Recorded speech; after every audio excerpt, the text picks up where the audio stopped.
ریا کے لغوی معنی دکھاوے کے ہیں، اللہ عز و جل کی رضا کے علاوہ کسی اور ارادے سے عبادت کرنا۔ گویا عبادت کرنے کا مقصد یہ ہو کہ لوگ اس کی عبادت پر آگاہ ہوں تاکہ وہ ان لوگوں سے مال بٹورے، یا لوگ اس کی تعریف کریں، یا اسے نیک آدمی سمجھیں، یا اسے عزت وغیرہ دیں۔ اللہ پاک نے قرآن مجید فرقان حمید میں ارشاد فرمایا، اے ایمان والو اپنے صدقے باطل نہ کر دو، احسان رکھ کر اور عزا دے کر، اس کی طرح جو اپنا مال لوگوں کے دکھاوے کے لیے خرچ کرے اور اللہ اور قیامت پر ایمان نہ لائے، تو اس کی کہاوت ایسی ہے جیسے ایک چٹان کہ اس پر مٹی ہے، اب اس پر زور کا پانی پڑا جس نے اسے نرا پتھر کر چھوڑا۔ اپنی کمائی سے کسی چیز پر قابو نہ پائیں گے اور اللہ کافروں کو راہ نہیں دیتا۔ حضرت علامہ مولانا سید محمد نعیم الدین مراد آبادی رحمۃ اللہ علیہ فرماتے ہیں، جس طرح منافق کو رضائے الہی مقصود نہیں ہوتی، وہ اپنا مال ریاکاری کے لیے خرچ کر کے ضائع کر دیتا ہے، اس طرح تم احسان جتا کر اور تکلیف دے کر اپنے صدقات کا اجر ضائع نہ کرو۔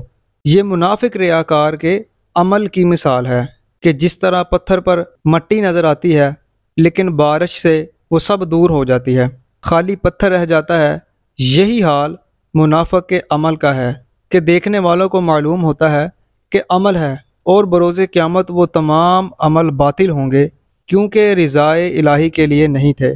اللہ پاک کے محبوب صلی اللہ علیہ وآلہ وسلم نے ارشاد فرمایا، مجھے تم پر سب سے زیادہ شرک اصغر یعنی دکھاوے میں مبتلا ہونے کا خوف ہے۔ اللہ عز و جل قیامت کے دن کچھ لوگوں کو ان کے اعمال کی جزا دیتے وقت ارشاد فرمائے گا کہ ان لوگوں کے پاس جاؤ جن کے لیے دنیا میں تم دکھاوا کرتے تھے، اور دیکھو کہ کیا تم ان کے پاس کوئی جزا پاتے ہو۔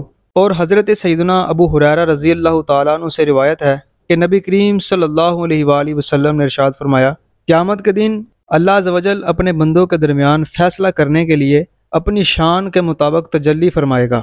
اس وقت ہر امت گھٹنوں کے بال کھڑی ہوگی۔ سب سے پہلے جن لوگوں کو بلایا جائے گا ان میں ایک قرآن کریم کا حافظ، دوسرا راہ خدا میں مارے جانے والا شہید، اور تیسرا مالدار ہوگا۔ اللہ عز و جل حافظ سے ارشاد فرمائے گا، کیا میں نے تجھے اپنے رسول پر اتارا ہوا کلام نہیں سکھایا تھا؟ وہ عرض کرے گا، کیوں نہیں ہے میرے رب؟ اللہ پاک ارشاد فرمائے گا، پھر تو نے اپنے علم پر کتنا عمل کیا؟ وہ عرض کرے گا، یا رب عز و جل میں دن رات اسے پڑھتا رہا۔ اللہ عز و جل ارشاد فرمائے گا، تو جھوٹا ہے۔ اسی طرح فرشتے بھی اسے کہیں گے کہ تو جھوٹا ہے۔ پھر اللہ عز و جل اس سے ارشاد فرمائے گا، تیرا مقصد تو یہ تھا کہ لوگ تیرے بارے میں یہ کہیں کہ فلاں شخص قاری قرآن ہے، اور وہ تجھے دنیا میں کہہ لیا گیا ہے۔ پھر اس کے بعد مالدار کو بلایا جائے گا۔ اللہ پاک ارشاد فرمائے گا، کیا میں نے تجھ پر اپنی نعمتوں کو اتنا وسیع نہ کیا کہ تجھے کسی کا محتاج نہ ہونے دیا؟ وہ عرض کرے گا، کیوں نہیں اے رب عز و جل؟ اللہ پاک ارشاد فرمائے گا، تو نے میرے عطا کردہ مال کا کیا کیا؟ وہ عرض کرے گا، میں اس مال کے ذریعے صلہ رحمی کرتا اور تیری راہ میں صدقہ کیا کرتا تھا۔ اللہ عز و جل ارشاد فرمائے گا، تو جھوٹا ہے۔ اسی طرح فرشتے بھی اسے کہیں گے کہ تو جھوٹا ہے۔ پھر اللہ پاک اس سے ارشاد فرمائے گا، تیرا مقصد تو یہ تھا کہ تیرے بارے میں کہا جائے کہ فلاں شخص بڑا سخی ہے، اور وہ تجھے دنیا میں کہہ لیا گیا ہے۔ اور پھر راہ خدا میں مارے جانے والے کو بلایا جائے گا تو اللہ عز و جل اس سے ارشاد فرمائے گا، تجھے کیوں قتل کیا گیا؟ وہ عرض کرے گا، مجھے تیری راہ میں جہاد کرنے کا حکم دیا گیا تو میں تیری راہ میں لڑتا رہا یہاں تک کہ اپنی جان دے دی۔ اللہ عز و جل ارشاد فرمائے گا، تو جھوٹا ہے۔ اسی طرح فرشتے بھی اس سے کہیں گے کہ تو جھوٹا ہے۔ پھر اللہ عز و جل ارشاد فرمائے گا، تیرا مقصد تو یہ تھا کہ تیرے بارے میں کہا جائے کہ فلاں بہت بہادر ہے، اور تجھے دنیا میں کہہ لیا گیا ہے۔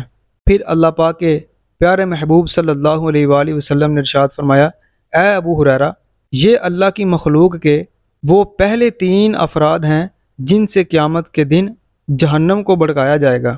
حکیم الامت مفتی احمد یار خان نعیمی رحمۃ اللہ علیہ فرماتے ہیں، ریا کے بہت درجے ہیں اور ہر درجے کا حکم علیحدہ ہے۔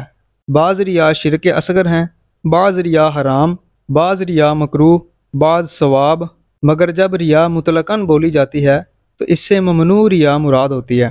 حضرت سیدنا مالک بن دینار رحمۃ اللہ علیہ دمشق میں رہتے تھے اور جلیل القدر صحابی رسول کاتب وحی حضرت سیدنا امیر معاویہ رضی اللہ تعالیٰ عنہ کی بنائی ہوئی مسجد میں اعتکاف کیا کرتے تھے۔ ایک مرتبہ ان کے دل میں خیال آیا کوئی ایسی صورت پیدا ہو جائے کہ مجھے اس مسجد کا متولی بنا دیا جائے۔ چنانچہ آپ نے اعتکاف میں اضافہ کر دیا اور اتنی کثرت سے نمازیں پڑھنے لگے کہ ہر شخص آپ کو ہر وقت نماز میں ہی مشغول دیکھتا تھا، لیکن کسی نے آپ کی طرف خاص توجہ نہ کی۔ پورا 1 سال اسی طرح گزر گیا۔ ایک مرتبہ آپ مسجد سے باہر تشریف لائے تو غیب سے آواز آئی، اے مالک تجھے اب توبہ کرنی چاہیے۔ یہ سن کر آپ کو 1 سال تک اپنی عبادت پر شدید رنج و شرمندگی ہوئی، اور اس دوران آپ اپنے قلب کو ریا سے خالی کر کے خلوص نیت کے ساتھ ساری رات عبادت میں مشغول رہتے۔ پھر ایک دن صبح کے وقت مسجد کے دروازے پر لوگوں کا بہت بڑا مجمع موجود تھا، اور لوگ آپس میں کہہ رہے تھے کہ مسجد کا انتظام ٹھیک نہیں ہے، لہٰذا اسی شخص کو مسجد کا متولی بنا دیا جائے اور تمام انتظامی امور اسی کے سپرد کر دیے جائیں۔ سارا مجمع اس بات پر متفق ہو کر آپ رحمۃ اللہ علیہ کے پاس پہنچا، اور آپ کے نماز سے فارغ ہونے کے بعد انہوں نے آپ سے عرض کی کہ ہم متفقہ فیصلے سے آپ کو مسجد کا متولی بنانا چاہتے ہیں۔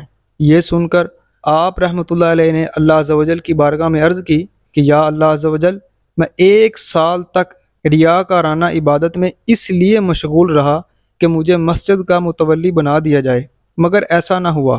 اب جب کہ میں سچے دل سے تیری عبادت میں مشغول ہوا تو تیرے حکم سے تمام لوگ مجھے متولی بنانے آ پہنچے اور میرے اوپر یہ وزن ڈالنا چاہتے ہیں، لیکن میں تیری عظمت کی قسم کھا کر کہتا ہوں کہ نہ تو اب تولیت قبول کروں گا اور نہ ہی مسجد سے باہر نکلوں گا۔ یہ کہہ کر پھر عبادت میں مشغول ہو گئے۔ تو اس بیان کا مقصد یہ ہے کہ ہمارے ہر عمل کے اندر صرف اللہ تعالیٰ کی رضا ہونی چاہیے،